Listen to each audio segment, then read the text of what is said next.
Shalom, selamat pagi Bapak Ibu Saudara yang dikasihi Tuhan.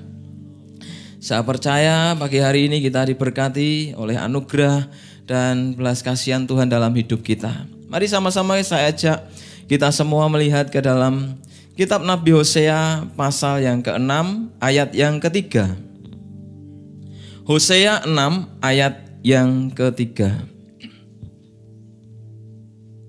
Satu janji pesan Tuhan yang turun di tengah-tengah umat yang hari itu juga mengalami krisis yang luar biasa, namun diakibatkan oleh ketidaktaatan mereka yang akhirnya membawa bencana bagi kehidupan umat Israel. Saya akan membacakannya, demikian firman Tuhan dalam kitab Nabi Hosea 6 ayat yang ke-3.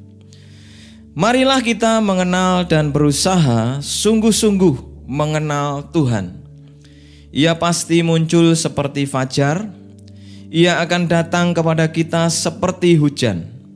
Seperti hujan pada akhir musim yang mengairi bumi. Nah, kasih Tuhan, di tengah-tengah krisis yang hari ini ada dan terus berlangsung. Nah, hari-hari ini kita tentu diperkenalkan satu frasa kata yang baru, yaitu kata new normal ya. Sejak kemarin 1 Juni ditetapkan untuk mulai new normal di daerah-daerah tertentu ya. Di daerah kita Sukoharjo masih menunggu waktu. Nah, kata new normal itu apa sih Saudara? Kok sehingga kita bisa mendengar dari kesaksian beberapa saudara kita di tempat sana sudah ibadah, di tempat kabupaten sana sudah ibadah, kota Madia sana sudah ibadah. Bahkan beberapa teman-teman saya yang dari Jakarta dan dari daerah lain juga berkata kami sudah ibadah kok Mas, sekalipun dengan protokol yang benar sesuai anjuran pemerintah. Istilah new normal adalah sebuah kata yang dikatakan sebagai cara hidup yang baru di tengah pandemi virus corona yang dinyatakan bahwa angka kesembuhannya makin meningkat, Saudara. Tapi new normal juga disebut sebuah tingkat kenormalan yang harus diadaptasi atau dibiasakan oleh warga negara Indonesia khususnya untuk istilahnya berdamai dengan yang namanya corona.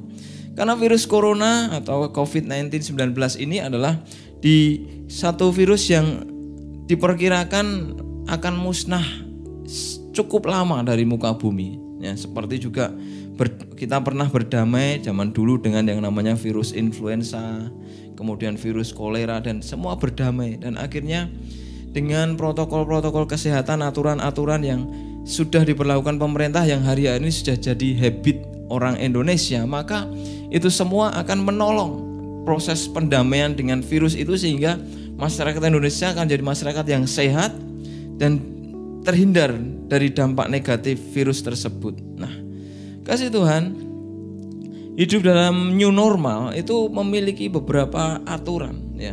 Ya, tadi beradaptasi dengan aturan pemerintah. Juga pemberlakuannya dilakukan tidak sembarangan, tidak semua daerah. Tetapi daerah-daerah tertentu yang sudah dinyatakan istilahnya tanda kuning atau hijau, zona merah tentu tidak boleh diberlakukan seperti ini. Sekalipun mungkin ada yang mencoba memaksanya. Tapi Saudara, ada protokol atau aturan-aturan yang ditetapkan sehingga new normal itu dapat akhirnya berdampak baik, bahkan lebih baik bagi bangsa kita. Jadi new normal ini baik, tetapi kadang juga daerah tertentu, misalnya saya kemarin berpikir, ya kalau Sukoharjo belum, Solo sudah. Gereja Solo ada yang besar, jemaatnya dari Sukoharjo. Mereka ke sana bagaimana? Kan masalah juga. Dan masalah-masalah itu akan juga mempengaruhi banyak hal. Tapi intinya yang penting warga negara dimohon sadar diri, tahu diri, dan akhirnya bisa menjaga diri, dan proses pendamaian dengan corona ini akhirnya bisa berjalan dengan baik, dan bahkan bangsa ini makin mengalami peningkatan di segala sektor kehidupan ya, dari kelesuan-kelesuan yang ada, sehingga bangsa ini akan move on menghadapi zaman yang makin sulit. Nah, kasih Tuhan, new normal. Nah, daerah kita percaya, kita terus berdoa, Sukoharjo akan mengalami new normal dan akhirnya kita bisa beribadah kembali, beraktivitas oleh anugerah Tuhan. Kekasih Tuhan, seperti apa yang dialami di zaman Hosea, saudara. Ada sebuah janji Tuhan yang datang kepada umatnya yang disampaikan Tuhan melalui Nabi Hosea di tengah-tengah ketidakteraturan, ketidaktertiban dan ketidakdisiplinan umat Tuhan untuk menaati firman-Nya. Akibatnya mereka menyimpang dari jalan Tuhan. Penyimpangan dimulai dari 1 orang, 2 orang bertambah. Keluarga-keluarga menyimpang, makin hari makin meluas, bertambah kompleks, dan dosa menjadi isu sentral di masa itu. Karena semua orang mengikuti jalan mereka masing-masing dan makin menjauh dari jalan Tuhan. Bukan hanya umat yang menyimpang berdosa, tetapi imam, nabi, pemimpin-pemimpin justru menjadi pelopor penyimpangan atau kejahatan itu. Nah, saudaraku yang dikasihi Tuhan, tragis sekali situasi tersebut. Dan di masa itu kemudian Tuhan berfirman lewat Nabi Hosea bahwa ada janji yang menguatkan umatnya kalau mereka mau kembali kepada Tuhan. Tuhan akan muncul seperti fajar atau pagi yang datang. Tuhan akan muncul seperti terang dari kegelapan yang mengkhawatirkan, membingungkan, menggelisahkan, bahkan membosankan. Dan fajar atau pagi itu akan terlihat jelas. Nah, bahkan Tuhan akan datang seperti hujan. Bukan sekedar hujan, saudara, tapi dikatakan bukan hujan biasa, tetapi Alkitab katakan hujan akhir musim yang mengairi bumi. Dikatakan seperti hujan akhir yang mengairi bumi. Nah, kekasih Tuhan, dalam teologi PL Perjanjian Lama, konsep hujan awal dan hujan akhir adalah konsep berkat Tuhan, di mana berkat itu berlangsung dimulai dari salah satunya hujan ini, saudara. Hujan awal bertujuan untuk yang namanya mengairi agar lahan pertanian itu siap untuk dibajak, untuk zaman sekarang dipacul, saudara, di traktor, dan agar tanah itu subur, dan juga untuk mempersiapkan yang namanya benih itu disemai dan kemudian ditanam atau disebar untuk ditanam. Nah, saudara, dan tanpa air hujan akan sangat kesulitan untuk bisa mengerjakannya. Zaman sekarang, saudara, itu nggak begitu kelihatan. Kalau zaman dulu sangat bergantung dengan air hujan. Karena apa? Ketika hujan tidak turun, maka akan terjadi kekeringan dan akibatnya kelaparan akan melanda daerah atau bahkan dunia. Seperti yang terjadi di zaman Perjanjian Lama, zaman Yakub, zaman Yusuf, semua hampir banyak yang mengalami di antara mereka. Karena apa? Sangat bergantung dengan air hujan ini. Zaman sekarang banyak teknologi irigasi yang membantu. Bahkan embun, limbah pun bisa disalurkan menjadi yang namanya pengairan untuk mengairi pertanian. Sekarang teknologi telah mengatasi hal-hal itu, saudara. Tapi zaman dulu kebergantungan dengan air hujan sangat kuat sekali, sehingga sistem pertanian sangat bergantung dengan hujan itu. Nah, tadi saya katakan hujan awal itu mempersiapkan tanah, mempersiapkan pengolahan tanah dan juga penaburan benih. Tetapi berkat hujan akhir musim sangat dinantikan oleh petani. Karena apa? Bertujuan untuk mematangkan buah, mempersiapkan bunga itu mekar dengan sempurna. Kalau itu tanaman yang dituai dengan buah seperti bunga-bunga dan lain sebagainya. Kemudian buah-buah dalam pertanian, gandum, padi dan lain sebagainya, mematangkan hasil pertanian. Dan itu sangat dinanti-nantikan para petani, sehingga mereka bersuka cita ketika mengalami yang namanya pencurahan hujan akhir. Nah, kekasih Tuhan, secara jasmani itu berlaku dalam dalam berkat yang namanya kelimpahan dan berkat Tuhan di dalam setiap pekerjaan kita, setiap usaha kita, setiap studi kita, juga pelayanan kita. Tapi juga secara rohani, saudara. Arti itu, saudara, janji itu digenapi di kemudian tahun, ratusan tahun kemudian, digenapi melalui yang namanya pencurahan Roh Kudus, peristiwa yang namanya Hari Pentakosta. Ya. Lalu peristiwa Hari Pentakosta ini dimulai dengan kehadiran Kristus tentunya. Kehadiran Tuhan Yesus yang menyempurnakan, menggenapi Allah yang jadi manusia, akhirnya penggenapan itu secara sempurna dan kemudian dia meninggalkan dunia ini dengan mikrat naik ke surga, dan dia menjanjikan Roh Kudus yang akan dia utus untuk menolong dan memimpin kehidupan umat orang percaya. Nah, kemudian itu digenapi saudaraku di hari Pentakosta. Pentakosta ya, kalau kita lihat dalam peristiwa Kisah Para Rasul yang kedua ya, di mana Roh Kudus dicurahkan ya di tengah-tengah orang yang haus dan lapar akan Tuhan, sehingga mereka mengalami kepenuhan Roh Kudus. Kepenuhan Roh Kudus yang mengakibatkan murid-murid Tuhan pada masa itu akhirnya hidup menjadi saksi Tuhan. Nah, kasih Tuhan, Roh Kudus bagi gereja Tuhan adalah pribadi Allah ya, yang sama penting dengan pribadi Bapa dan Kristus. Nah, Roh Kudus adalah Allah yang menolong kita. Puji Tuhan, tema tahun kita tahun ini adalah Ebenezer. Sesungguhnya sampai sekarang Tuhan selalu menolong kita. Dulu, sekarang, besok, bahkan selama-lamanya Tuhan akan menolong kita. Dan mari kita mengingat intinya, saudara. Inti penyertaan Tuhan adalah ketika Roh Kudus ada di dalam hidup kita orang percaya.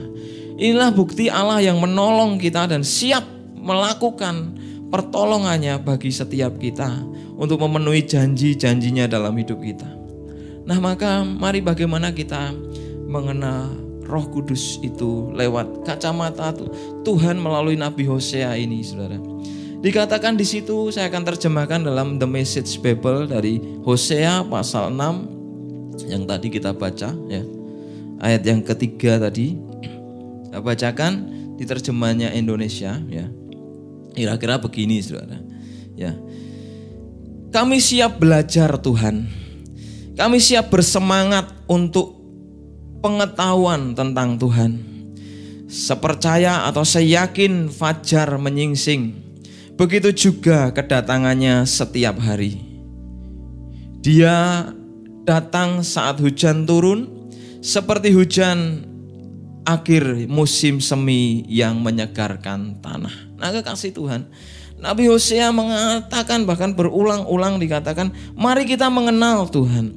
Mari berusaha sungguh-sungguh mengenal Tuhan. Satu pesan yang diulang itu menandakan sangat penting, saudara. Karena kunci dari agar kita mengalami Roh Kudus, kita mengenal Roh Kudus itu sendiri. Kita mengenal dan kemudian mengenal sungguh-sungguh. Dari mengenal ada level yang dicapai lagi, yaitu berusaha sungguh-sungguh.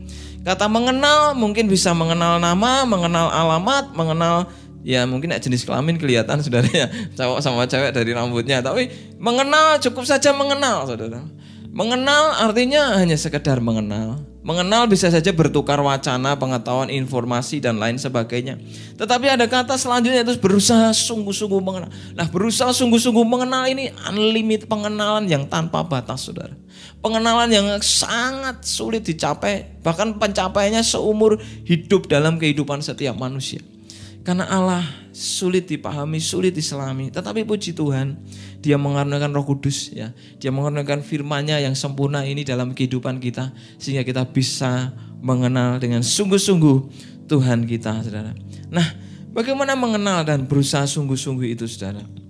Nah, mengenal ini gambarannya adalah seperti ya pasangan suami istri ya. Seringkali dijelaskan hamba Tuhan di tempat ini, saudara, dari kata yada yang artinya tingkat hubungan maksimal seorang manusia adalah antara suami dan istri. Nah, seorang suami dan istri yang menikah, saudara, dan kemudian dia menikah dan menjalani kehidupan pernikahan dan mencapai pengenalan yang makin yang dalam ya. Bukan hanya mencintai, saudara, tetapi juga memahami, tetapi juga mengerti, tapi juga berkomunikasi dengan baik, saling mendengar, saling menajamkan. Nah, kasih Tuhan, di situ ada unsur yang namanya mematangkan, saudara. Nah, yang pertama hujan akhir ini, saudara, kalau kita mengalami pengenalan Roh Kudus dengan makin sungguh-sungguh, maka kita akan mengalami hujan akhir yang pertama ini artinya adalah mematangkan atau memasakkan tuaian atau buah dari kehidupan kita. Jadi buah itu berarti adalah buah dari kehidupan kita orang percaya. Roh Kudus setiap hari akan menolong kita, agar kita menjadi pribadi yang mampu beradaptasi dengan firman-Nya. Dengan yang namanya tadi dikatakan new normal, saudara. New normal, keadaan yang sudah baik akan menjadi lebih baik kalau new normal ini tercapai. Kalau hidup kita sekarang sudah baik, sudah diberkati, sudah menjadi saksi dengan apa yang kita capai atau mungkin belum, saudara. Mari kita mengalami keadaan ini. Kita menjadi pribadi yang dimana Roh Kudus ya mematangkan buah kehidupan kita. Sehingga kita akan benar-benar mengalami dampak nyata yang luar biasa dari karya Tuhan yang ajaib. Nah, saudaraku yang dikasih Tuhan, setiap hari kita harus membangun persekutuan dengan Roh Kudus. Ya, setiap hari, saudara. Bahkan kita harus belajar, kalau yang belum terbiasa belajar, saudara, belajarlah memaksa diri kita untuk doa, saudara. Belajar untuk memaksa baca firman. Karena memang ya, saudara, saya ngalami sendiri bagaimana hidup saya itu bukan dari kecil orang yang disiplin. Orang yang, maaf kata, liar, saudara. Yang akhirnya sana sini, akhirnya untuk belajar berdoa, belajar baca firman itu bolong-bolong. Dan ini saya jumpai di hampir banyak orang memberikan kesaksian yang sama seperti saya. Karena apa? Dari rumah tidak terbiasa didisiplin.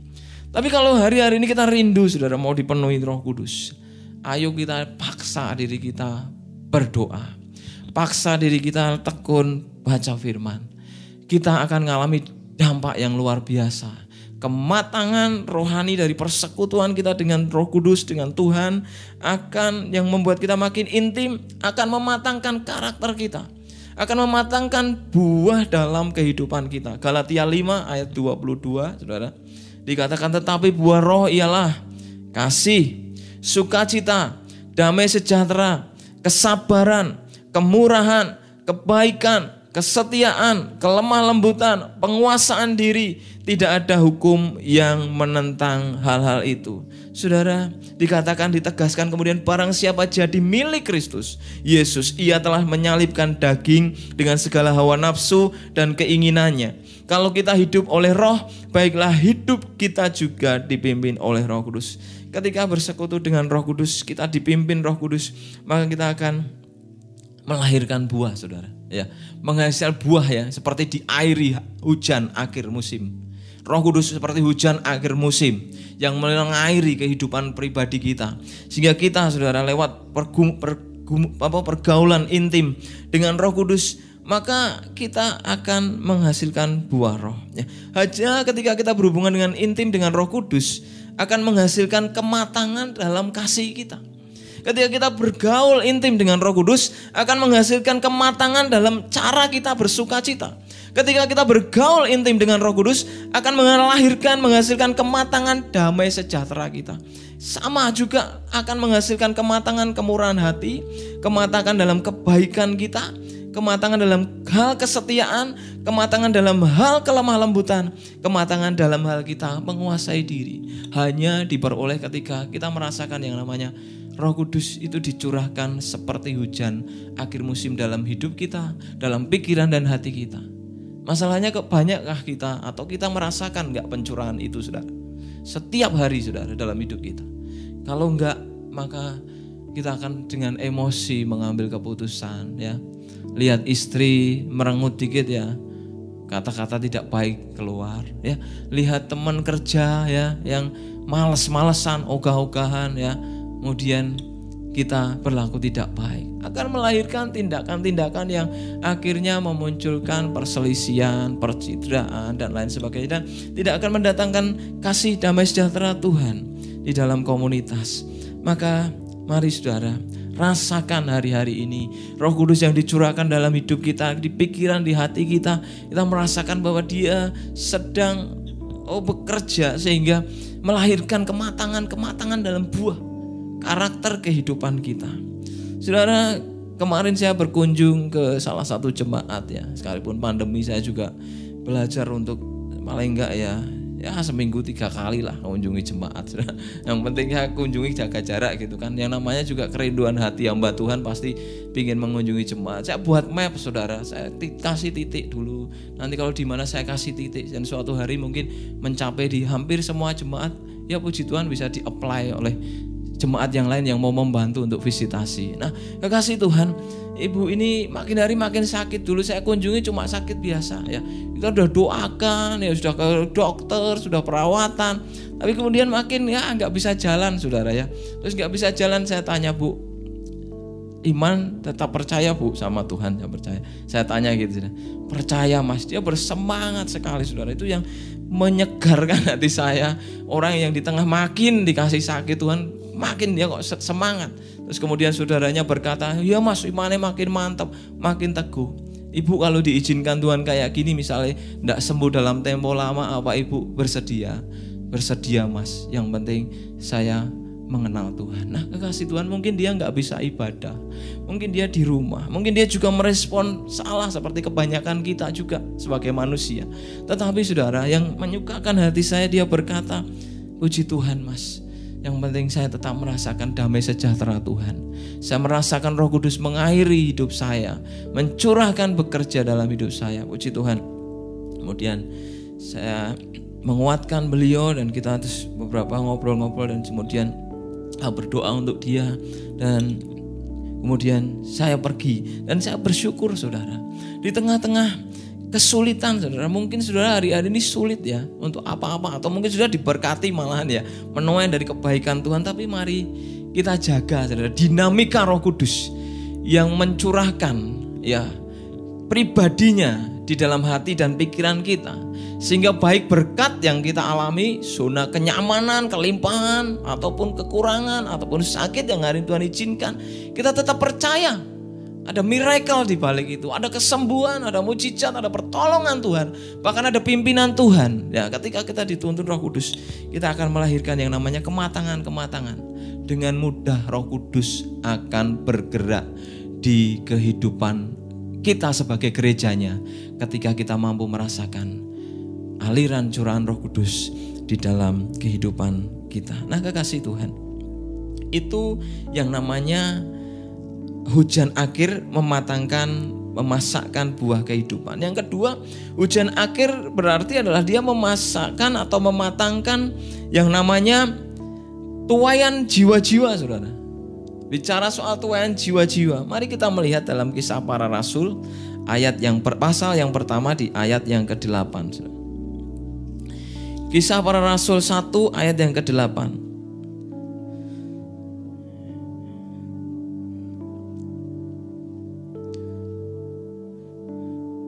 Tetapi kamu akan menerima kuasa kalau Roh Kudus turun ke atas kamu. Dan kamu akan menjadi saksiku di Yerusalem dan di seluruh Yudea dan Samaria dan sampai ke ujung bumi. Roh Kudus adalah mencurahkan kuasa saudara, untuk mematangkan ya yang namanya kehidupan umat percaya untuk bersaksi. Ya, bersaksi lewat baik kehidupan, perkataan kita, sehingga banyak jiwa-jiwa boleh dituai diselamatkan oleh kemurahan Tuhan, oleh kemurahan Roh Kudus. Nah, roh pengenalan akan Tuhan, saudara, hari-hari ini sedang dicurahkan. Nah, saat janji pencurahan Roh Kudus ya, ini di waktu dalam Kisah Para Rasul ini dimulai dari apa saudara? Dari penyataan diri Tuhan melalui pribadi Tuhan kita Yesus Kristus yang menjadi manusia, lahir, kemudian mati, disalibkan, dan kemudian bangkit dan naik ke surga. Nah, dimulai dari pengenalan akan Tuhan. Nah, seperti yang dikatakan oleh Nabi Hosea bahwa yang mari mengenal sungguh-sungguh, tentang mengenal Tuhan dengan sungguh-sungguh. Nah, hari-hari ini seperti di masa gereja mula-mula dulu, roh pengenalan akan Tuhan sedang dicurahkan besar-besaran. Kalau gereja mula-mula adalah gereja pertama ya, gereja awal ya, tapi hari-hari ini kita adalah gereja akhir zaman. Ya. Gereja akhir zaman memiliki panggilan yang sama untuk bersaksi. Roh Kudus dicurahkan tanpa batas melalui yang namanya pengenalan akan Tuhan. Pengenalan akan Yesus Kristus yang jadi manusia, mati menebus dosa, bangkit dan naik ke surga. Dan yang akan datang kedua kali untuk menghakimi, untuk menjemput umatnya. Nah, kasih Tuhan, pengenalan akan Yesus, kita bisa bersaksi saudara. Lewat ya perkataan baik, kehidupan baik, karakter baik kita. Kita bisa bersaksi lewat kebaikan-kebaikan, berkat-berkat yang disalurkan, kebaikan-kebaikan kita di masyarakat ya. Karya-karya kita yang luar biasa mungkin ya, yang kita bagikan di dalam pekerjaan ya. Guru-guru yang mengajar, mentransfer pendidikan, mengubah murid-murid sehingga mereka memberkati murid-murid mereka ya. Pelayanan-pelayanan dikerjakan pun sama saudara, menjadi berkat ya. Namun saudara, ada prinsip bahwa doa saudara akan mematangkan tuayan saudara. Doa-doa yang kita lakukan seperti hari ini, setiap hari saudara, itu mematangkan tuayan saudara. Kemudian kebaikan, tutur kata kita, tindakan kita, karya kita, kebaikan kita juga akan mematangkan tuayan itu saudara. Tetapi kesaksian kita lah yang akan menyabit tuayan atau menuai tuayan. Jadi kalau buah sudah matang juga harus dituai kan saudara, betul gak? Maka kita juga harus melatih untuk bersaksi. Sekalipun mungkin sulit, dulu pun saya tidak berani, tidak mampu. Tetapi waktu menyabit saya perhatikan waktu memenangkan jiwa saudara. Mereka sudah terima kebaikan kita, sudah terima tutur kata kita, bahkan sudah terima pendidikan kita, saya mengingat sekali. Tetapi tiba akhirnya disabit apa? Memberitakan tentang Yesus. Sabit. Kalau memang waktunya Roh Kudus dia dituai, maka saya percaya dia akan jadi lahir baru oleh anugerah Roh Kudus, bukan kemampuan kita, betul? Tapi mari kita juga melatih untuk bersaksi. Gereja yang bersaksi adalah gereja yang meneruskan karya rasuli, karya Kristus sendiri. Gereja yang makin bertambah jiwa. Di mana-mana gereja yang jiwa bertambah-tambah, memenangkan jiwa yang dipenuhi tempatnya, adalah gereja yang melatih jemaatnya bersaksi. Bersaksi lewat kebaikan kita, bersaksi lewat tutur kata kita, bersaksi juga lewat kesaksian kita yang mengenalkan nama Yesus. Nah, ini yang disebut dengan memanen saudara, menyabit tuayan. Karena kalau orang sudah kelepek-kelepek ya masuk jala saudara ya, mereka sudah terima kebaikan kita, mereka sudah menyerah, tapi kita nggak bisa mengenalkan tentang Yesus itu siapa. Karena kita nggak pernah berdoa, kita nggak pernah baca firman, kita tidak pernah punya kedalaman pengenalan akan Tuhan. Nah itu juga akan sulit. Maka saudara, hari-hari ini Tuhan katakan, berusahalah sungguh-sungguh mengenal Tuhan. Kita bisa memenangkan jiwa lewat kesaksian perkataan kita, lewat tindakan baik kita yang kita tabur. Tapi saya juga percaya saudara, Roh Kudus bisa tuntun siapapun dari kita untuk memenangkan jiwa. Kalau kita punya hati belas kasihan seperti Tuhan Yesus, Tuhan akan memampukan kita. Nah, ada seorang namanya Evan Robert. Ini beberapa kali saya saksikan. Saya tutup dengan cerita. Evan Robert, saudara, umurnya 12 tahun. Ya, dia nggak berani menginjil, saudara. Dia hanya bisa berdoa. Ya, dia belum bisa berbuat baik. Dia belum bisa istilahnya berkarya karena anak 12 tahun. Tapi ketika dia dipenuhi Roh Kudus, dia hanya berdoa. Dia berdoa setiap hari, baca firman, berdoa. Akhirnya makin bertumbuh hingga akhirnya saudara dia makin bisa berbuat baik ya, memberi, menebar kebaikan dan lain sebagainya, berkata-kata. Nah, kemudian saudara usianya kurang lebih 25 tahun, kurang lebih 13 tahun kemudian saudara.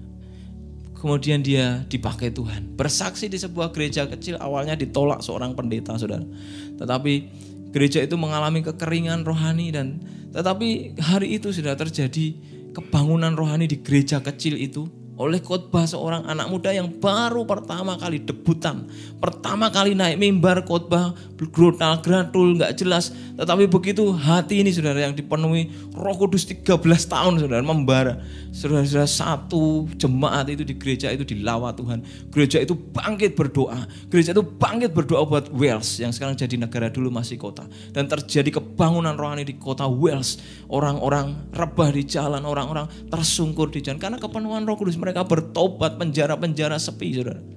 Karena apa saudara? Roh Kudus melawat, memulihkan, jiwa-jiwa diubah sehingga saudara lawatan Tuhan terjadi, jiwa dimenangkan di kota itu untuk kemuliaan nama Tuhan.